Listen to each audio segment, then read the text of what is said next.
watching Mutapa TV. My name is Ronald Nokwara. In the studio, we've got a special guest, Tanase Chihwayi. She is an author, a motivational speaker. Tanase, I want to welcome you to the studio for the first time. Thank you so much for having me today. Man, happy, they call it Women's Day. The time for rhetoric is over. The time for pretending we don't know what is going on is over. And the time is now for equal rights for women, equal pay for women, and respect for women. What is it all about anyway? Oh, I think basically it's about empowering women, reminding ourselves that we can be who we want to be, no matter what situation, no matter how people accept you. So I believe self-empowerment, it's something that starts from your heart. You have to believe in yourself. All right, because no one can. Man, talking about you being an author, you've got a new book just came out, girl. So don't go through what I go through. Yeah. My simple letter to you. Yeah. Look, this book is out, is it? The book is out. Firstly, it's out on Amazon at the moment, but I haven't received the hard copies. But hopefully this week, I'll be having the hard copies. Can you tell a little bit about yourself? Tell our listeners on radio and those who watch us on Mutapa TV, on Facebook, and everywhere else about yourself. Just a little bit about yourself. About myself, I grew up in Zimbabwe, Redcliffe. It was a big family. I remember my mom used to dish like 11 plates for us all. Wow. And she had to put them on the floor. So and I went to school, and I wasn't that good at school, but I believed in myself. And grade 7, I had 14 units. For you to pass, you must have 4 units. And I had 14 units. That's a fail. All right. Yeah. All right. I don't still remember the category, how they graded things. Yeah, for you to pass, you needed to have 4 units. So the higher they go. Yeah, that's okay. You're failing more. Yeah, so, all right. My God, man. So you must have a story to tell us, man, for you to become a motivational speaker and an author coming from there. And Redcliffe is a small mining town too. It is. Just few people, you would know everyone in town. You would. And my dad would say, if whatever results that you're going to produce, I'm going to put them in the kitchen unit. So that everyone will see. Oh, wow. But you know what? I always told myself, and my mom especially, that, Mom, I am going to make it. You know, when you sometimes you say you're going to make it, well, it's you are in a deep hole, and you still say, I will make it. It takes courage, and because I used to see the future Tanase, and I used to have dreams when I was a child, and those things kept me going, striving to that future Tanase. So so I failed. Then fortunately I went to a boarding school. It was something else. I failed Form 3. So if you fail Form 2, you were going to go to an art class. That was the least class. All right. Yeah, they used to tell us. Yeah. You don't want to go to art class? You want to go to a science class, like biology, you know, and stuff like that. Yeah. So it was for me to go into. So for your life, it has been a struggle. To be honest, I've never just gotten anything on a silver platter. And for me, I have to cry. I have to work hard. But what I know for sure is that I always win at the end. All right. That means you're motivated to do something. Yeah. You're focused to do something. That's right. So so Form 3, I went into that class, and I was so ashamed because, you know, I used to read. I used to wake up every night because I'm one person who can't read during the day. I don't even want to hear anything. Or if you hear any sound, I can't read. It just messes up with your concentration. Yeah. So I woke up with my sister Tamara when she was Form 4, and we used to read together.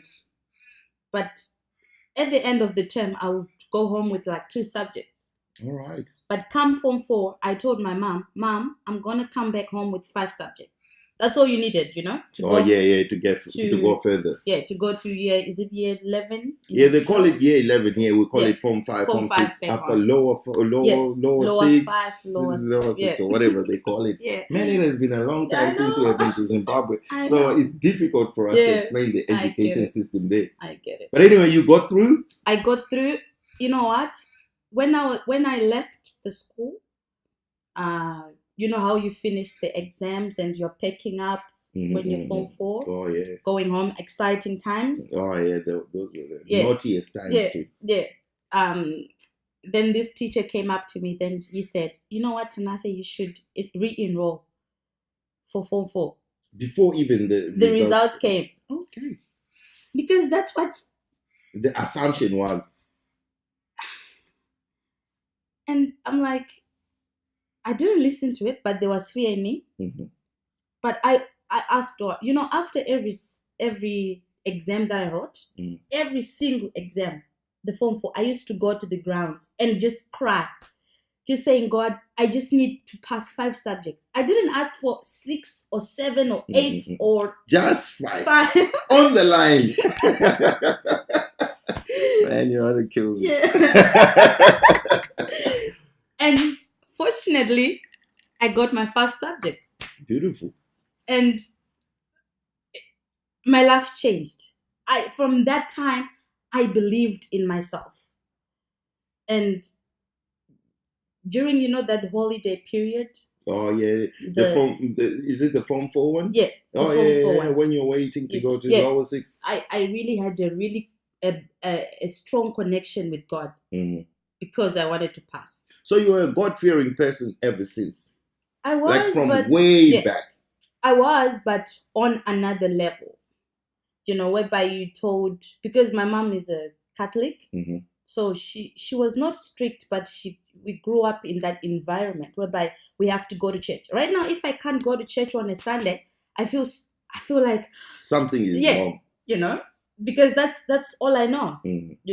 Even when we came to Australia with my sisters, we had all the freedom, but there was something on the back of our heads that says you need to go to church.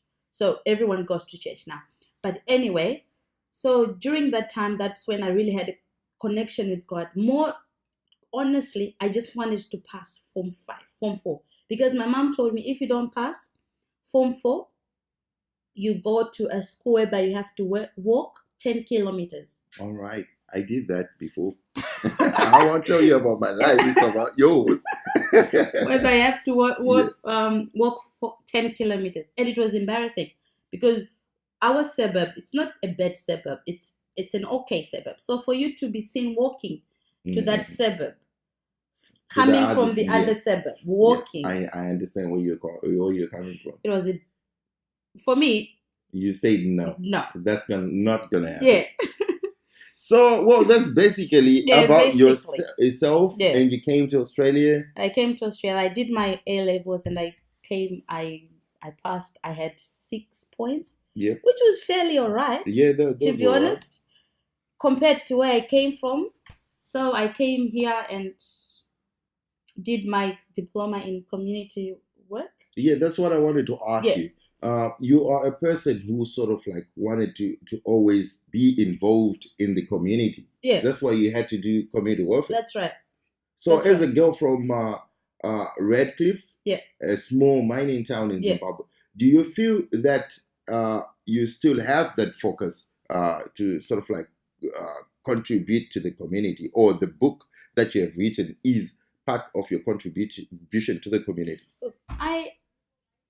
My parents are people's people. All right. So I think we have that in us. Even if when my sisters have a party, or there's just joy of love, there's just love everywhere. Yeah. So I have that in me. And with this book, if you remember, I did a video on Facebook on my page where I was just sharing about what we went through with my husband. And the following week, it just struck me that I have to give back. All right. To the community, especially to those who could be in a situation that we were, whereby we've got 2 kids. I had 2 kids in 2 years, and I wasn't working because of the situation. My back was sore. Very tough if you're in diaspora, different from in Zimbabwe, man. Because they always think you're in diaspora, you can have as many kids as you want. But it's really difficult to have just kids in diaspora. Yeah. For those who want like 8, 9 kids like I want to, so I have to work more. Yeah. So I want to, some of the profits, I'm hoping to give back to such families, because $50. I remember when someone would just give me $50 when I was in that situation, how it just changed that week. You could have, and it felt like a lot has changed. Yeah. Just to give you $50, you can buy milk, eggs, or even something for the kids that you wouldn't dream of doing. Beautiful. So, well, let's go back to the book. Yeah.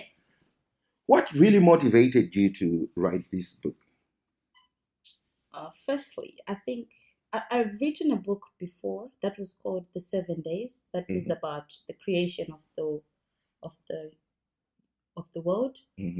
But when I wrote, was it based on the Bible? Yeah, it was. So when I wrote it, I showed it to someone, and that person said, "Oh, many people are writing about these things." And I just always get them. I call them the naysayers. So when that happened, I was not really strong. I didn't have a strong spirit, so I just said, "Oh, let me forget about it." But then, in I think 2 years ago now, or 1.5 years, my aunt, like I always say, when she came over for a holiday, she said, I was just giving her advice, when you date a guy, he should treat you like this. He shouldn't take you for granted. You should feel like a queen. Even if when you're wrong, you should apologize. Right. Well, that's what I think. For someone to lure you to marry him. Yes. There are signs that should be shown. So that's what, anyway, it was just a girl talk. Then she said, I think you should write a book about, you're really good at advising girls and, you're helping me a lot. So I thought, well, yeah.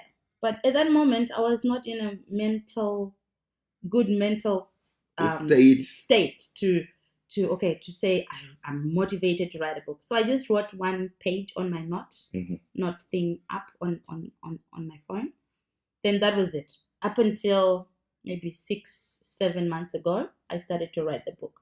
All right. So how is the book structured, and how many chapters are in the book?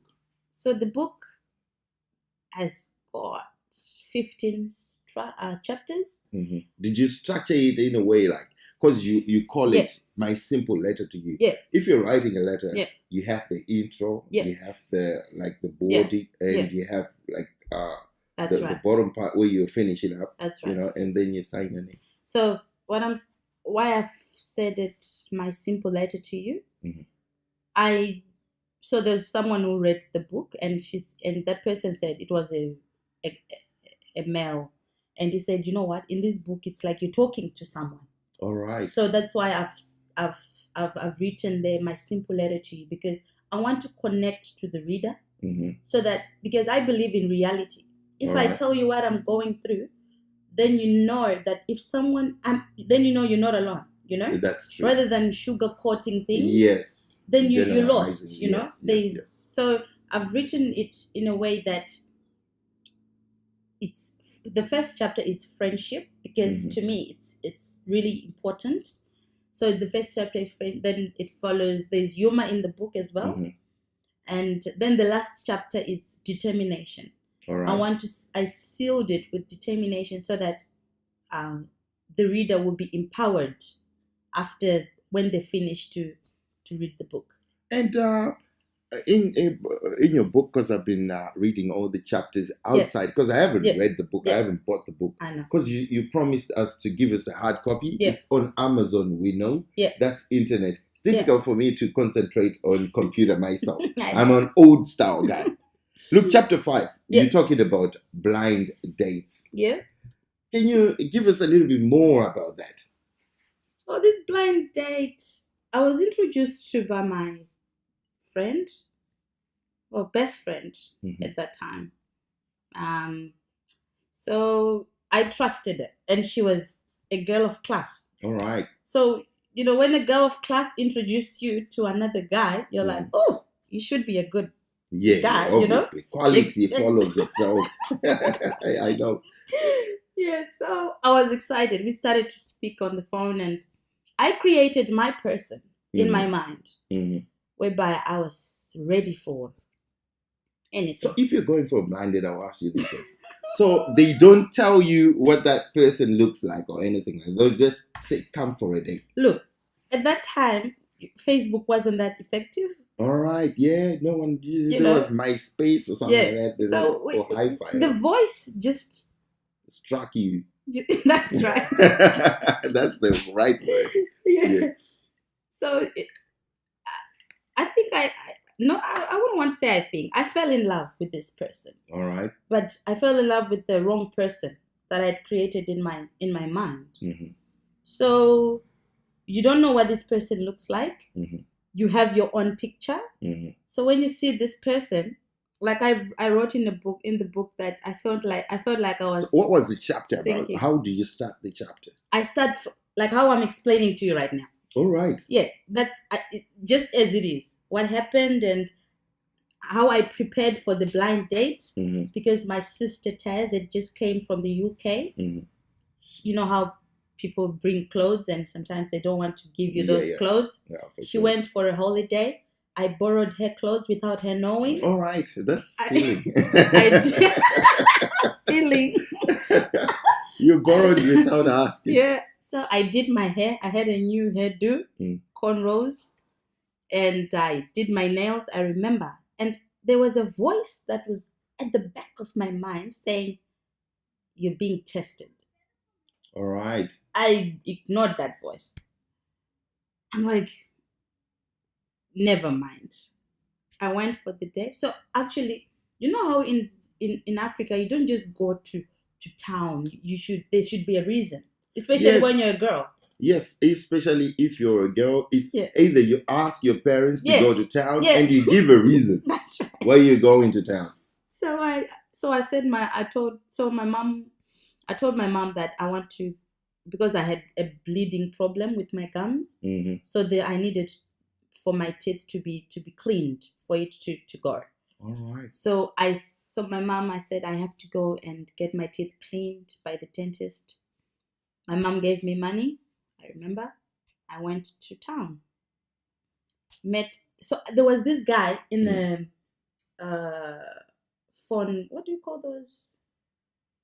Richard. Internet shop. Oh yeah, internet shop where they're all computers and stuff, and you pay your money. That's and right. Internet shop. So he was standing and he was wearing this shorts. He was a cool guy. I'm like, that's my guy.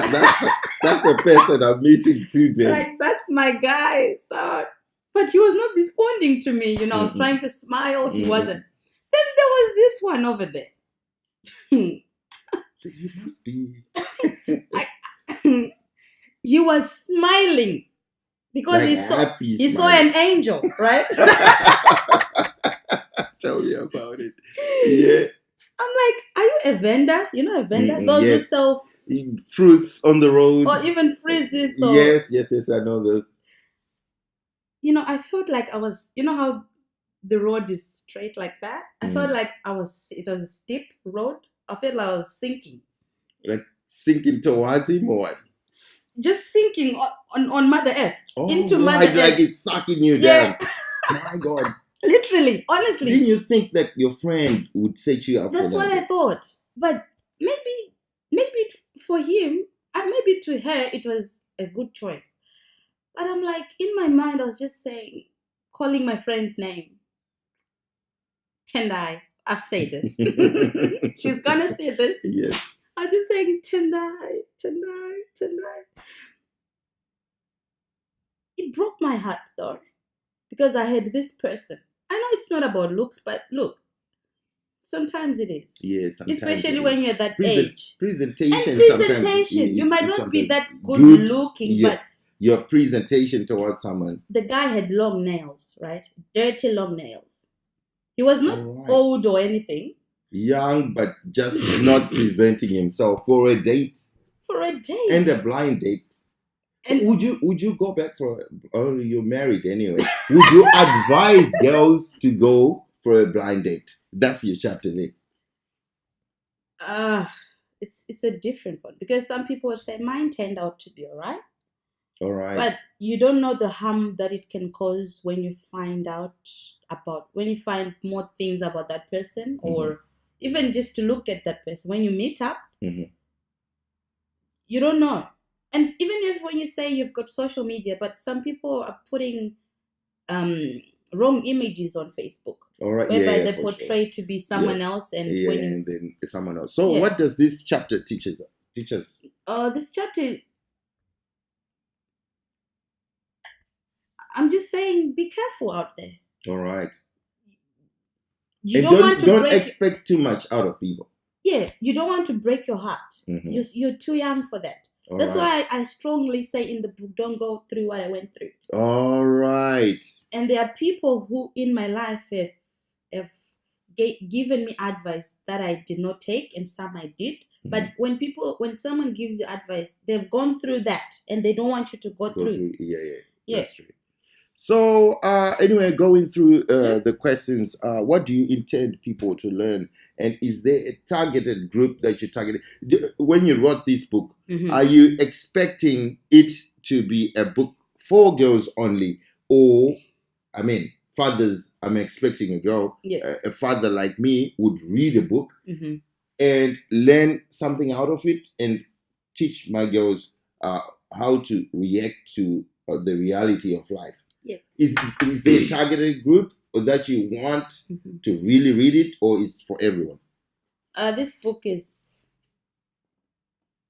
I would say it's for everyone, because I write reality. It's not harsh reality or secrets, deep secrets, but it's what girls go through that the society seemed to ignore, or to just say, but it shapes us. That's what I've written. It's something that builds us to be a girl, to be a woman, to be a mother. So for some boys, like I've said, there's a male who read the book, and he was interested in it, and he said, I'm going to give my girlfriend to read this book. All right. So this book is for everyone, really. All right. So what were the difficulties when you were writing the book, in terms of, I mean, sometimes you can get some good supporting system, but we want to know, what were your difficulties when you're writing this book? Yeah. So considering that you are a mom, you were a mom actually when you were writing the book, and you had other things that you wanted to accomplish anyway. So there were difficulties.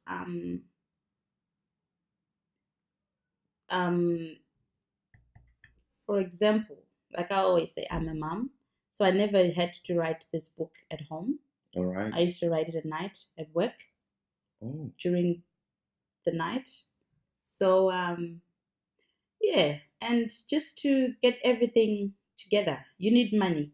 I have to help my husband with some of the bills, the kids, because I didn't want it to affect my lifestyle. All right. So I had to work extra hard. And obviously, like you said about negative comments or negative attitudes towards the book, there were a few here and there, but what would they say negative about some a people book that's so motivational? Some people would just say, I hope that book is not going to affect some of us. Well, that not from my relatives. Obviously, I had to give them to read so that I approve some of the things.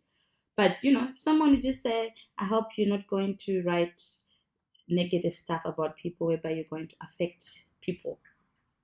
Yeah, basically. If it's a reality thing, sometimes you have to write those things so that things.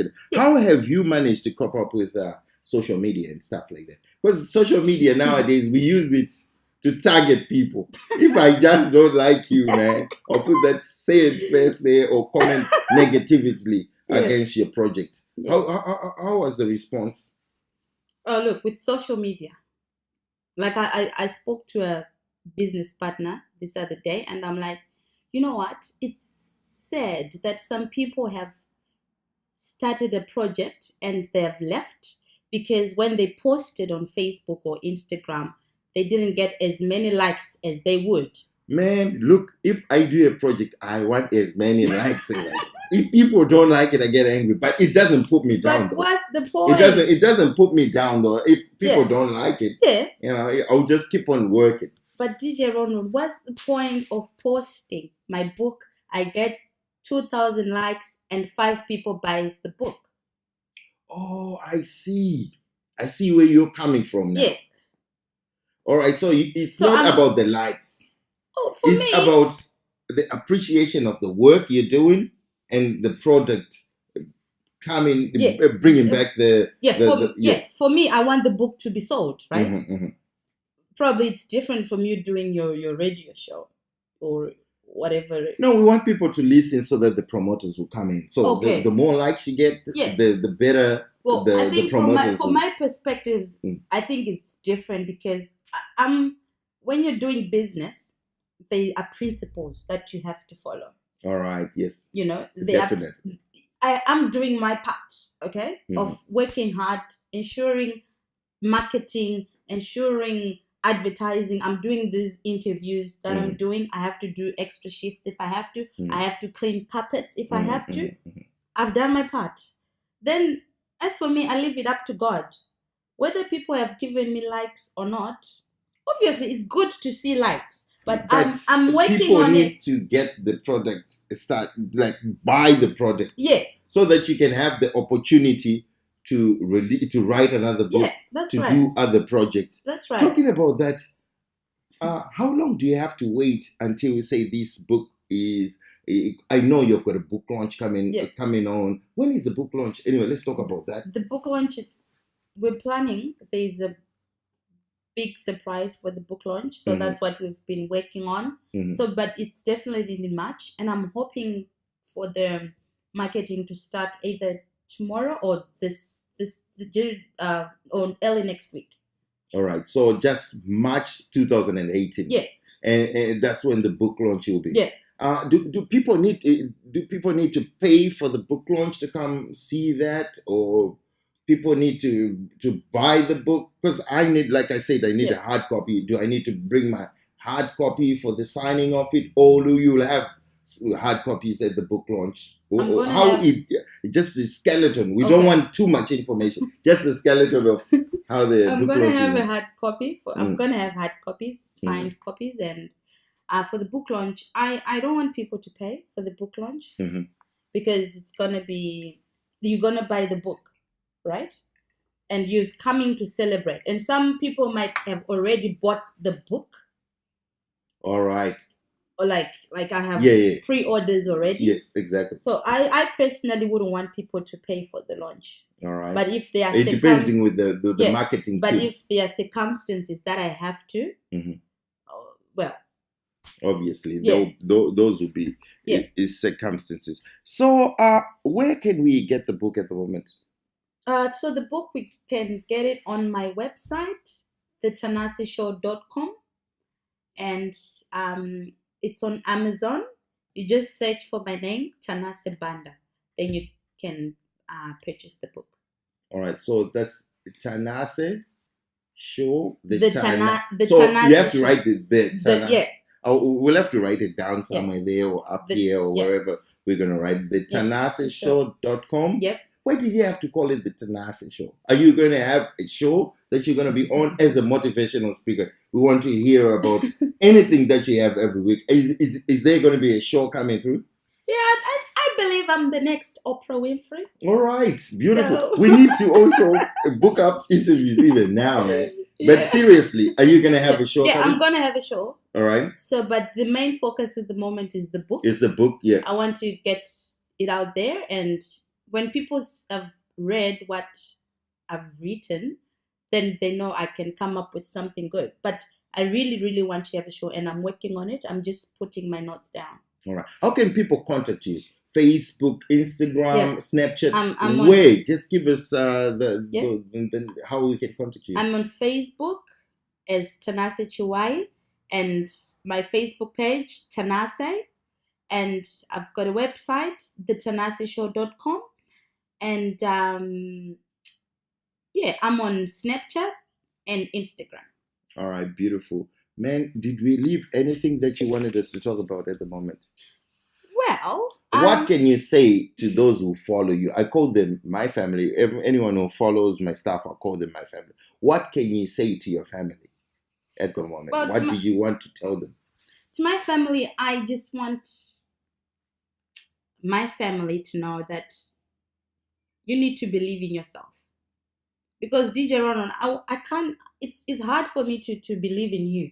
That's I true. can only If do I so do much. Yes, You know? exactly. So if you believe in yourself, you it means that you're gonna pick yourself up when you fall. Mhm. We make mistakes, For sure. but if you make a mistake and you stay on the ground, that's it. No one will come and pick you up. You have No to one.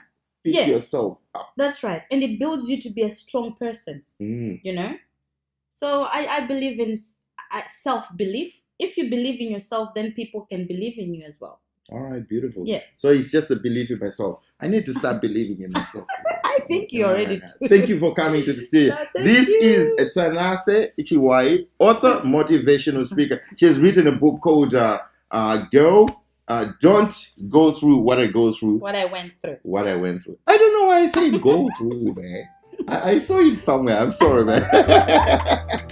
My simple letter to you, and I hope congratulations, man, and I hope the Thank you. book will reap what you have actually sown. Thank you.